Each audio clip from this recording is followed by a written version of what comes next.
different. So Erik is the customer success manager at SendGrid. He also had the part of international expansion. Can we have the music again? Okay, yeah.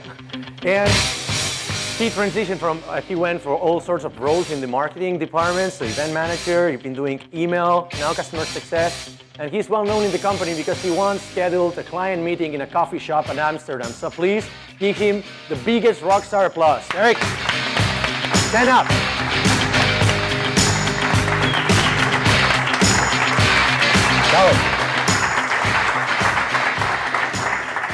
I know I shouldn't have mentioned that, right? It was a funny moment. You can start, right? I'll give you the story. I had never been to Europe before moving to London, and that was about a little over a year and a half ago. So everything was new to me. So early on in getting started, we were at an event in Amsterdam, and we were meeting a client, and I said, where do you mind to meet? He's like, well, let's just find coffee somewhere. Okay, great. Get online, Google best coffee shop in Amsterdam, and no idea what I was. And I took the top one, said, it looked like it had a cool name. Put it in the invite and sent it out, and he accepted. And as I was walking to the meeting and walking with a few coworkers, they said, where are we actually meeting? I was like, I don't know, this coffee shop that I found online. And they said, what kind of coffee shop? I said, I don't know, here's the name. And they were like, you have to call the client now. Like, tell them, like, that's no.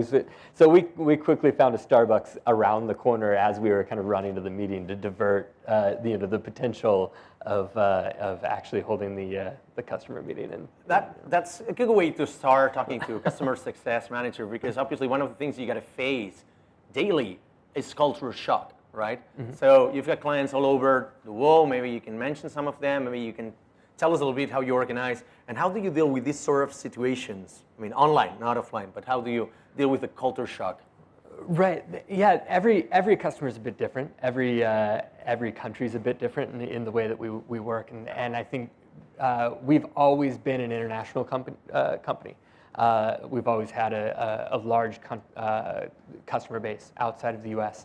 But coming out here and actually working in the region has been interesting. Working with customers here in Barcelona is much different than around the corner in London.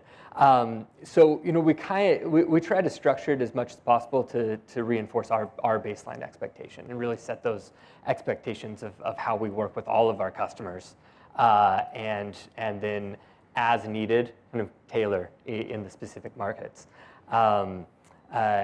And me myself, being out here in market, definitely learning all the time how it differs from working in the U.S. I have the great benefit of being able to travel a bit more and be present.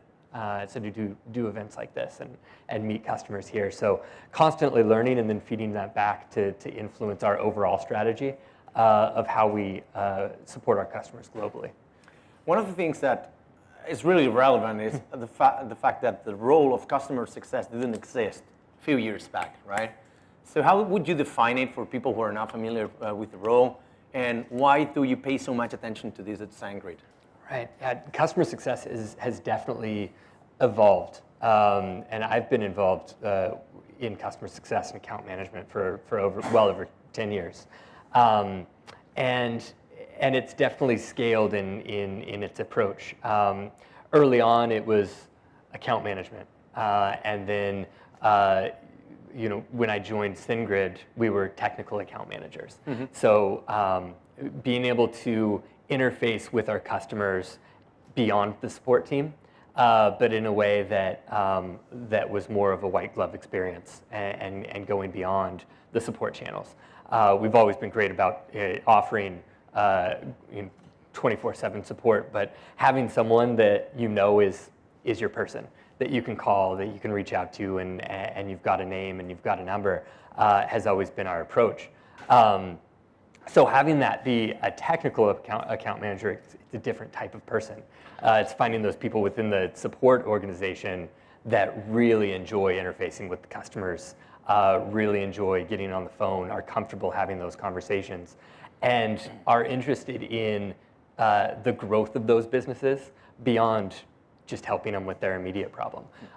So helping them with their problem that they have now, but being able to identify how that problem can then leverage into growing a stronger relationship, stronger partnership. And as an organization, as we found that, yes, we were technical resources and we were working closely with our support team, there was a real opportunity to transition into what was then called the customer success manager. And that was, I'd say, about 3.5, 4 years ago that we made that shift, and where we saw in the US a lot of companies making that transition from account manager, technical account manager, to customer success manager.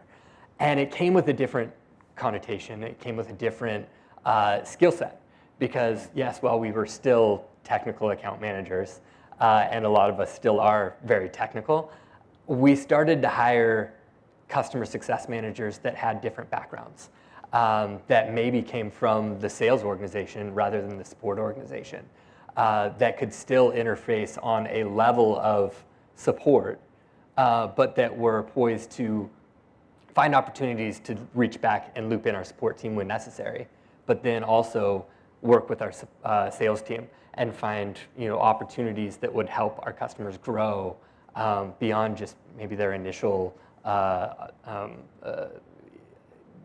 purchase, and kind of really help them grow with us. You brought up a really interesting point, is that there has been some sort of rebranding. Like when I think of companies having account managers, that usually means that guy is tied to my bank account, right? Is it a sexier way to brand these kind of roles in the company?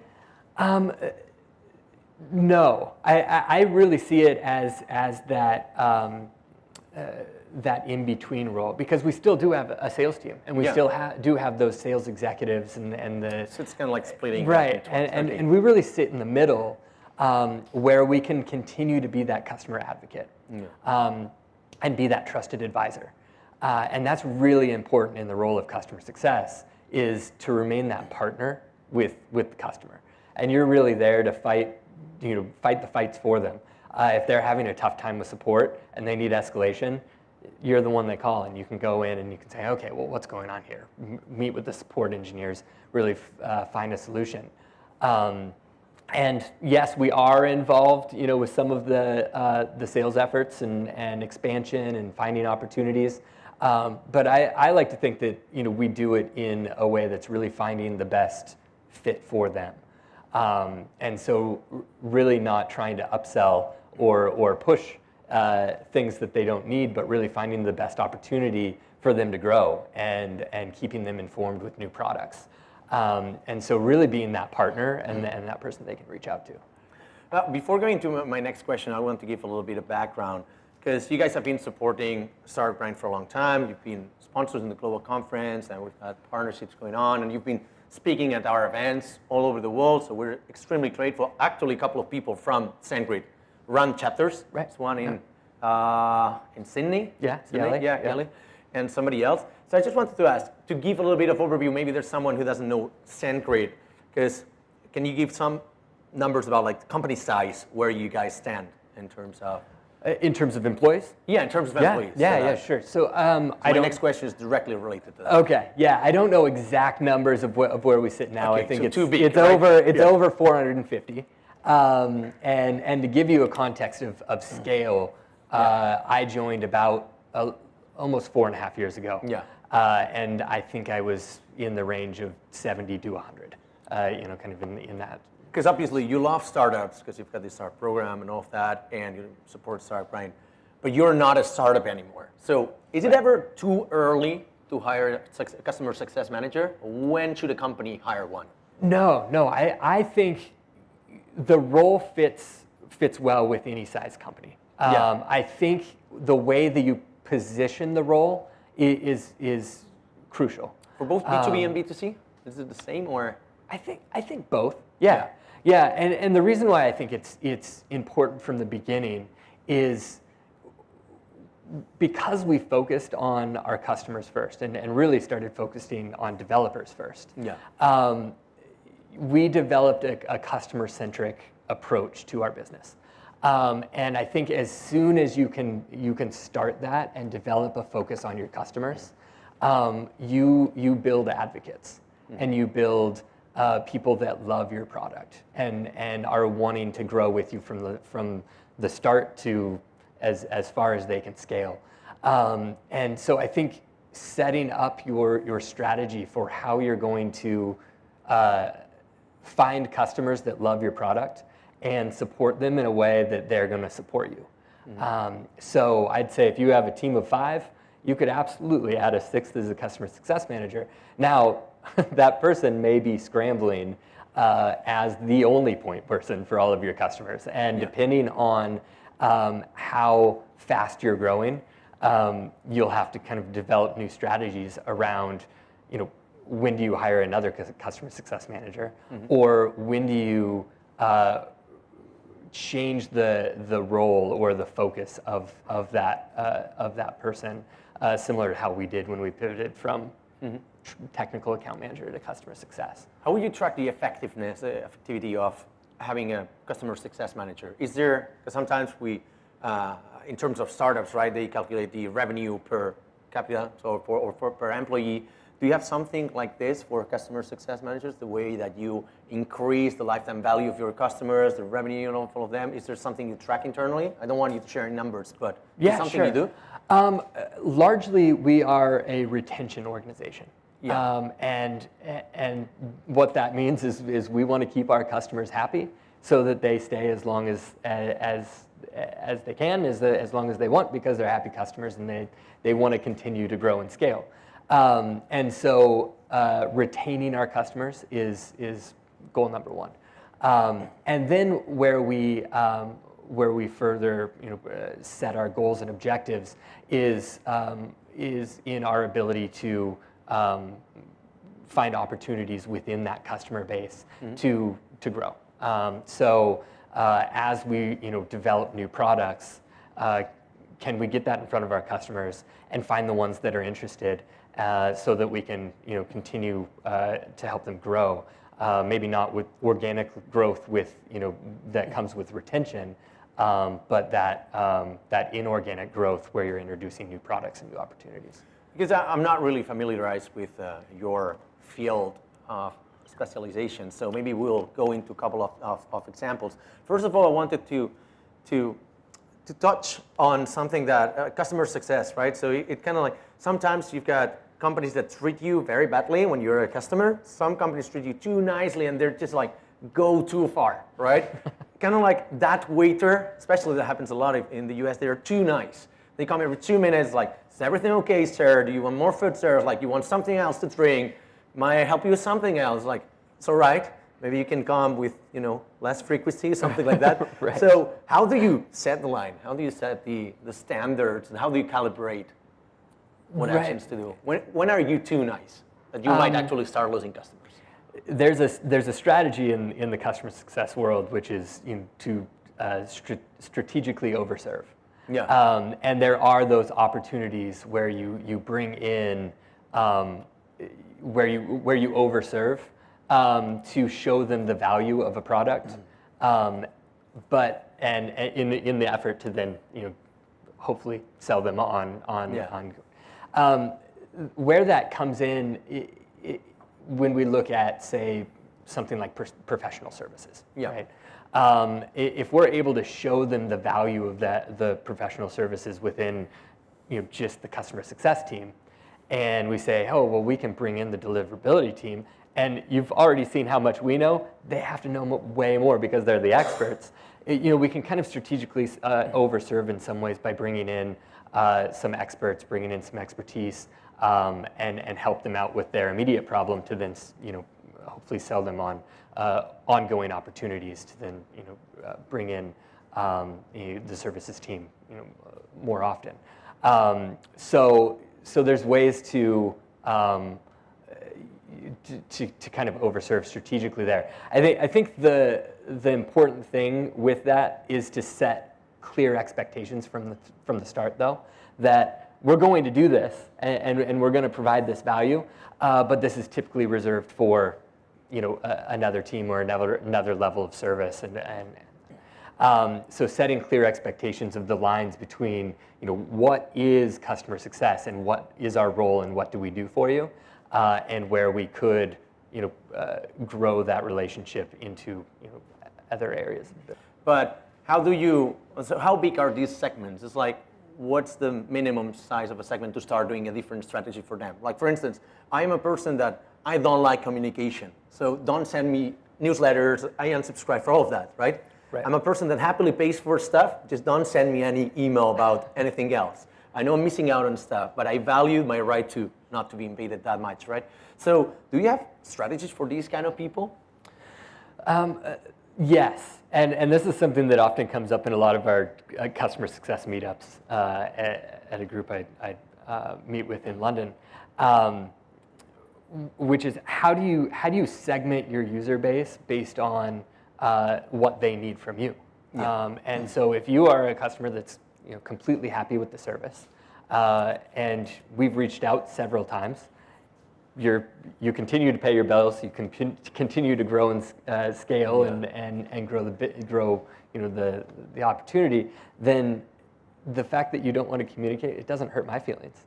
Like, I'm fine with that. If that's like, the way you want to take my money. Yeah, right? if you want to continue using the product, you're fine with us not meeting every month or communicating every week. That's great. The one thing that is useful is making sure that that I'm still here. Yeah. So the fact that you don't respond to my emails doesn't mean that I'm necessarily going to stop sending them altogether. I may pull the frequency back. Yeah. And maybe I don't reach out to you every week. Maybe I start reaching out once a month or once a quarter to see if you need anything, keeping it top of mind. And the reason that's so beneficial is someday you may leave the company. And if we don't have at least some regular communication, you may forget about me, and you don't even tell me who's replacing me. Then I don't have no one to reach out to. I don't know who to talk to, and then I have to start doing LinkedIn searches to see who your boss was and try and figure things out. So so keeping at least some constant communication is key. Then there's the other side, and the customers that they want to talk daily. And they're the ones that always have something that they need help with, and I think with those customers, it's always... Do they get really personal? Sometimes, just want to chat over coffee, who knows? All right. But it's those are the customers that sometimes you have to say, okay, we've got to scale this back a little bit. This is, we have to set the expectations of our rules of engagement and what we're truly here to be here for. And so it's a battle of expectation setting. With the sleeper kind of accounts, like someone like yourself that doesn't want to communicate much, keep relevant with the ones that are higher, and then the ones in the middle, just set the expectations when they're onboarding and say, I'm going to reach out once a month. I'd love to hear about how the business is going, and I want to know how I can help you. So we'll start with once a month. If we need more, if we need less, we'll kind of work from there.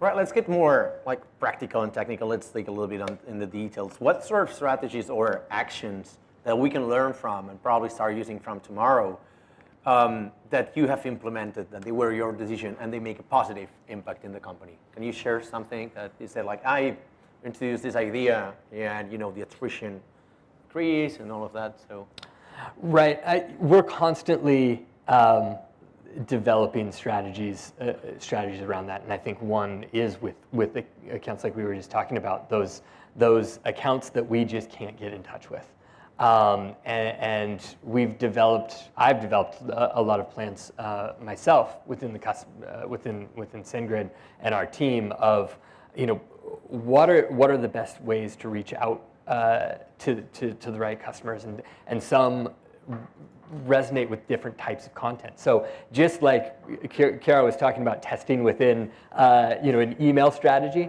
testing within your customer communication strategy as a customer success manager is key as well. Sometimes video content and demos, or blog posts, or white papers and content resonates really well with a user, and they're like, oh, that's super interesting. Can you send me that once a week, or can you send me that? And that engages them, and then you're like, yeah, sure, and we can get on a call and we can discuss, what's interesting to you. Some others are inspired by fear. So if you go in GDPR. yes, right. Yeah. GDPR. This is coming. Holy shit! What are we gonna do? Yeah. That's a big one too. And another is deep dive into how they're using the product, and finding the issues and finding ways that they aren't using your product to the full complexity, or they're really not taking a deep dive into everything that they could be using and getting that in front of them, and or that they're using the product the wrong way. That's another one, and reaching out and saying, hey, if you made a few small tweaks, you could save money, you could save a lot of hassle, and your customers would be a lot happier. Do you actually have you got, because I don't know, but do you actually study like every user, or automatize this in some sort of way, saying like, hey, we're seeing that your conversion rate, your click-through rate, whatever is too low, maybe you should try doing this, and send them specialized content? Absolutely. Okay. Yeah. What sorts of content or actions do you do based on every user's data? Maybe, I think this is something we could use. I mean, I never check, start writing newsletter. I don't even know how many people's there. Sure, yeah. But would be great, right? Yeah, it's going to be engagement metrics are key. Yeah. So when we go in and say we review a customer's analytics, and we see an open rate of 5%. Yeah. That's an indication that they're probably not sending to super engaged users. Yeah. Or there's an issue with them getting into the inbox. And so that's where we can take a deeper dive, and we can take a look at their content, take a look at their list, and have that conversation with them about their list collection processes. So are you collecting legitimate addresses that are actively opting into your program?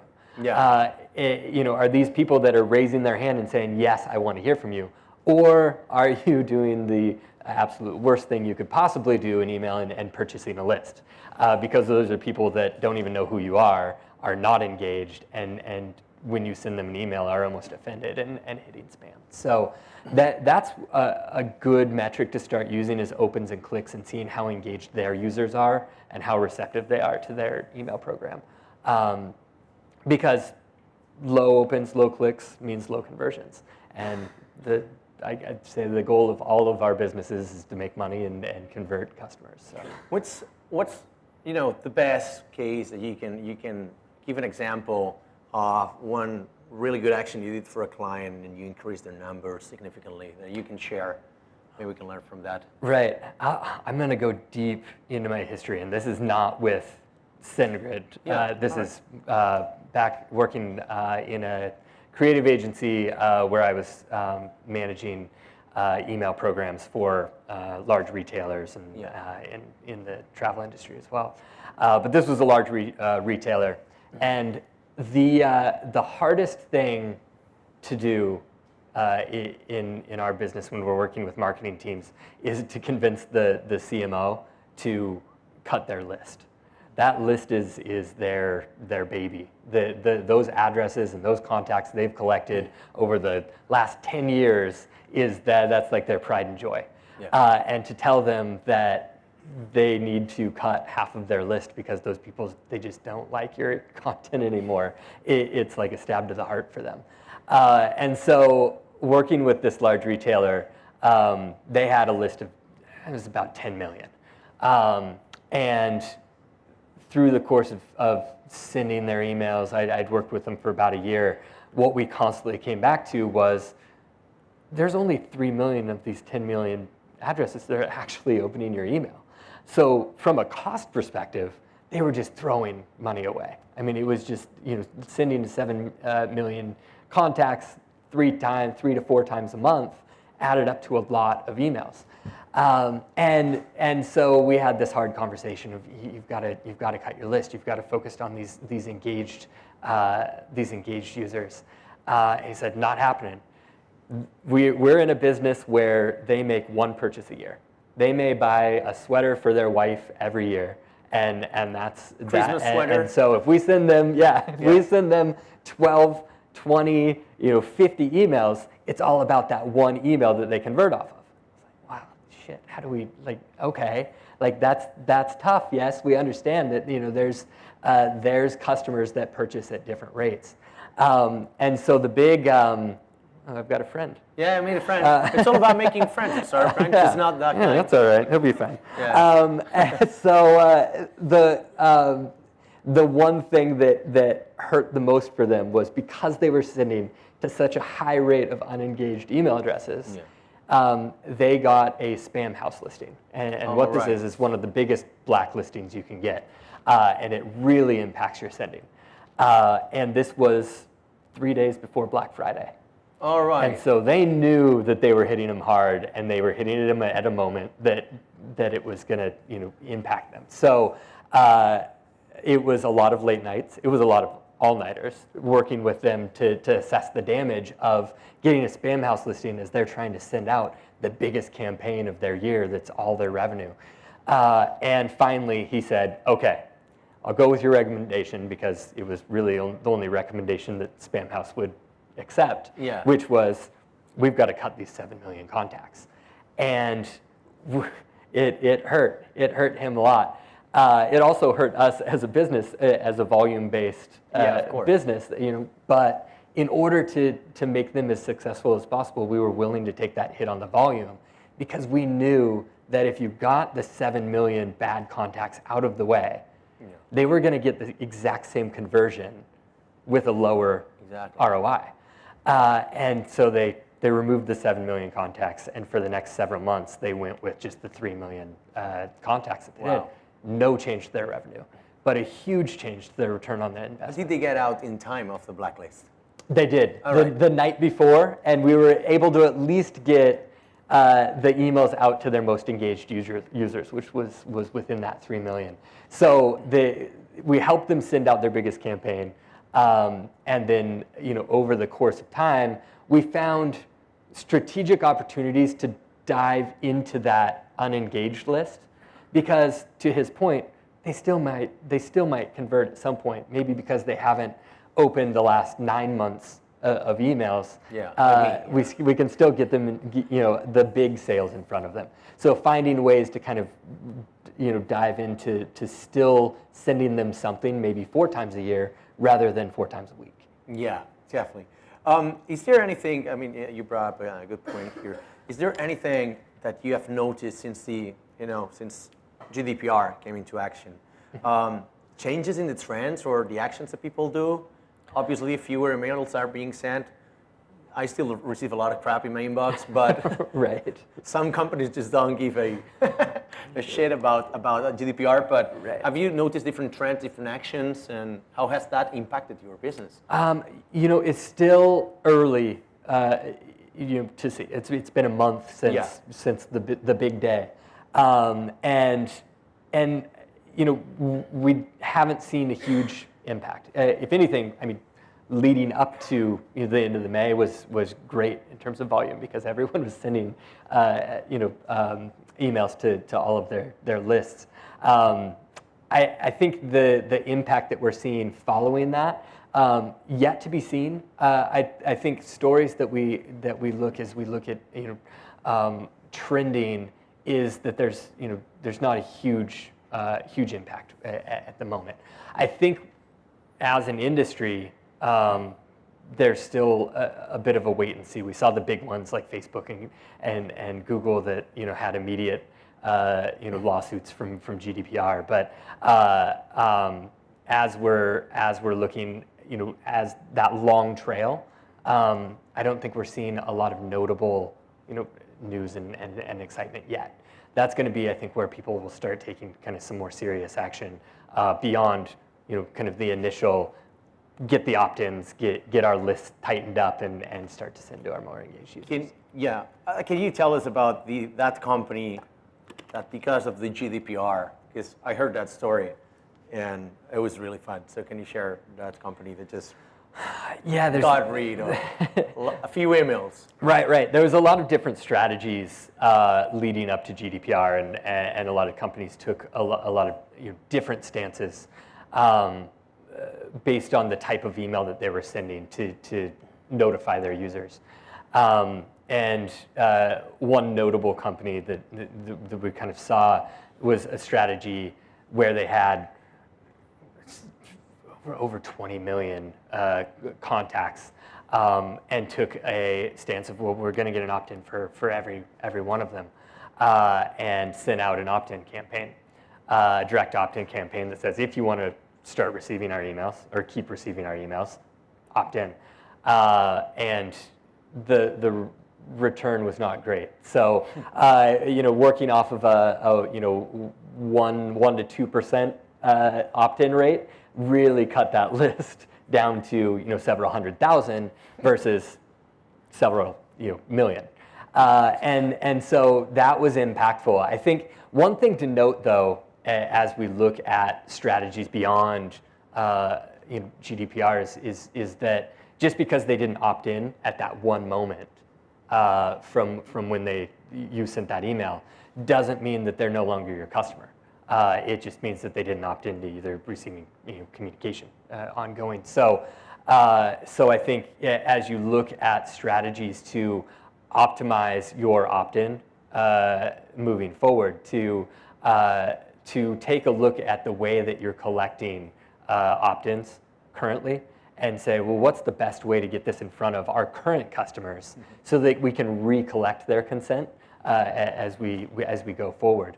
I think there's going to be a lot of strategies that come out of okay, what to do now, and how do we re-engage our current customers. Still unclear.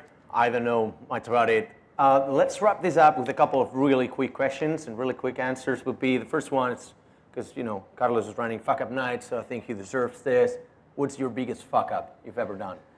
And how costly was it? Oh man. I'm rolling through a few of them. Just one. There's biggest fuck up. I've definitely led to conversations with customers that have gotten so heated that have led to cancellations. And one, when I was working in an agency well before SendGrid, meant that it wasn't only that we lost the customer, but it was a huge team behind that customer, and then resulted in layoffs. So that was a very big lesson for me as I was working my way up in account management, to always remember to keep your cool, and keep your cool with customers. Remember that they're your customers. Remember that while the customer may not always be right, they are still always your customer. You're still paying, right? And in a retention business, and where customers are key, always making sure you're doing right by the customer and not losing your head, in those conversations. Everybody has got a superpower. That's easy. But I don't know if everybody has got a useless superpower. Which one would be yours? Something you do every day, but it's like, why do I know this? I think that is my useless superpower, and Kiara and most of the people in our little 5-person office will back me up in just my useless knowledge. Like the fact that I can just pull out useless knowledge, and a lot of times I don't even know if it's true. And I'm not bullshitting on purpose. Kind of like on Swarm. It's just kind of coming out, and then later on I'll go and Google it and be like, oh shit, I that was right. I actually knew that. That's amazing. So yeah, just my unknowing retention of useless knowledge is my useless superpower. We shared that one. That guy going into a party saying, you're more likely to die crushed by a vending machine than by sharks, and people are like, why do I need this information for? So. You never know. It's a good icebreaker, right? All right. Thank you very much. Big applause for Erik. Thank you. So now we go for the questions part. Mika, you can come on stage. I'll go downstage because Was that? No, you go. I'll You go join there. Because we've got questions for both of you, and so who's got questions? By the way, the rules are one question per person. Be very respectful of the other one. Generic questions, not specific, non-peach. All right. Thank you. We'll boo you. There. Thank you. Victor with Startup Grind and the American Society of Barcelona. I was actually fascinated by your presentation, Chiara, because I don't claim to know a whole lot about email marketing or social networking, but I had understood that social networking and apps were much more powerful in customer retention and in sales. And yet from what I understood, the figure of 38x really stood out for me. I was hoping you could expand on that and maybe give a little bit more context on why that might be, or if I had it wrong to begin with. No, absolutely. Can everyone the mic. hear me? The mic. You can get the mic. Yeah, forgot that detail. That's fine. So I think the reason for which the ROI with email is so high still is because email works across generations, right? And that was one of the stats that I kind of pulled up before, the 38 times return on investment. Email is a lot more widespread than social media. And so naturally social media is going to have a smaller audience, but I think email is something that you can use alongside the rest of the strategies. So it's not just using email, but using your social media channels to promote subscription to your newsletter.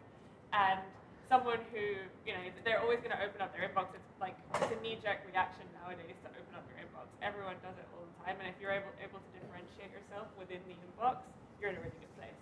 I don't know if that answers your question specifically, but I think it's just given the size of the audience that uses email. Do you have anything to add to that, Erik? Not specifically. No, I mean, I think it is a while back, and I think it's probably been the conversation for the last 5 years, and it kind of pops up every now and then is that people say that email is dead or dying because a new social channel will pop up and that. I think that it's proven itself as the channel that kind of persists, and it's been around, and it integrates so nicely with the conversation that you need to have with your customer base, whether it be transactional with activities that they're having on site, or it's the promotional. So if it's the one-to-one or if it's the one-to-many, and so it still becomes this highly useful channel to reach your customers with relevant information. Now there's a lot of different strategies of when do you send email, when do you send a push, when do you do SMS, and I think that's where you can start to develop those strategies based on what you know within your user base, and how they're interacting with different types of messaging.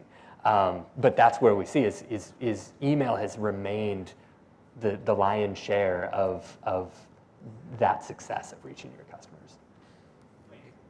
Thank you. Next question.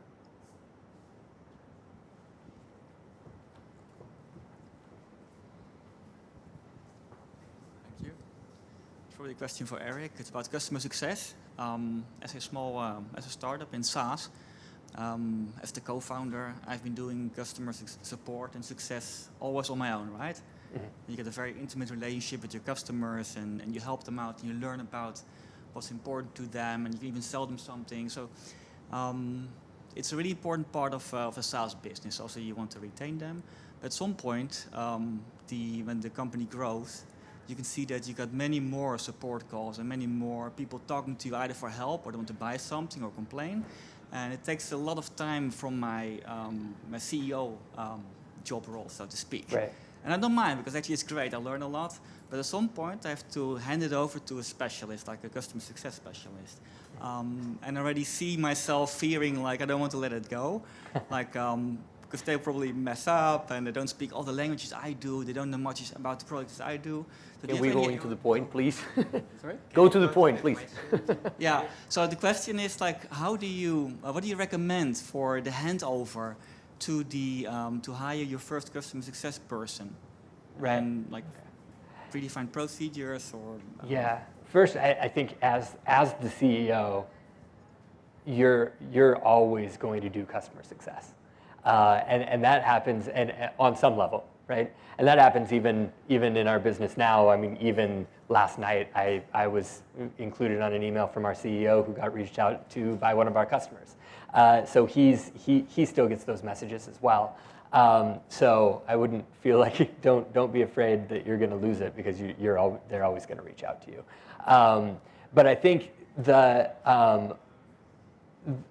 goal is, in moving that off of your plate, is figuring out, is it customer support, or is it customer success? What are they reaching out to you with the most, right? If it's support level questions about the product, maybe you can move some of that from, as you build trends and you understand what they're reaching, put documentation on your website.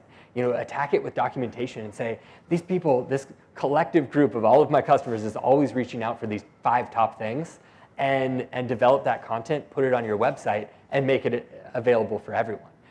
So they can start to self-serve. And if they can answer the question themselves and they can go help themselves, then maybe they're reaching out to you for a different type of issue. And then you can start to develop your customer-focused support repository with self-service documentation that they can kind of help themselves. And then you're just the escalation. Great. Last one. Can take one more. If not, I'm going to ask it. All right. Over there. Hi, Erik. My name is Nazia.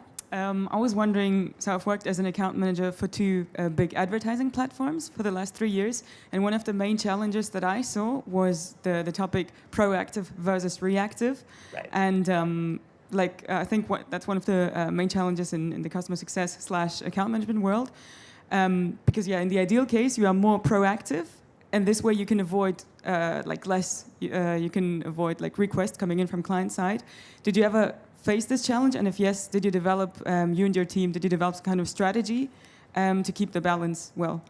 Yeah, that's a huge element of customer success, is trying to define your customers that are going to be your reactive, and those tend to be your noisier customers, because they're proactive for you. They're the ones that are reaching out to you constantly, so then you have nothing to do but be reactive. And so then there's the customers that you have to be proactive, like we kind of discussed up here, which is like you have to find any way possible to reach out to them, and that. What we try to do, and I think a lot of companies do, is trying to find that balance within the portfolios for account managers to give them a nice mix. So give them a mix of reactive and proactive. The goal being, set expectations with your reactive customers that really define what your role is and what needs to go to support, what should go, be a sales question, what is escalation and what does that mean for escalation, so that you can start kind of boxing that in a little bit, so that then as they know how to engage with you on that reactive level, you can come in and you can be more proactive.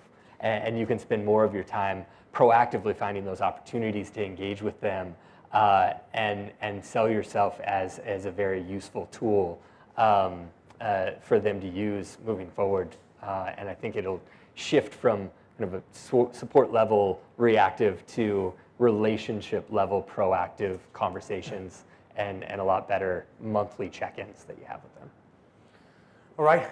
Well, thank you, everyone. Please, standing ovation. Stand up.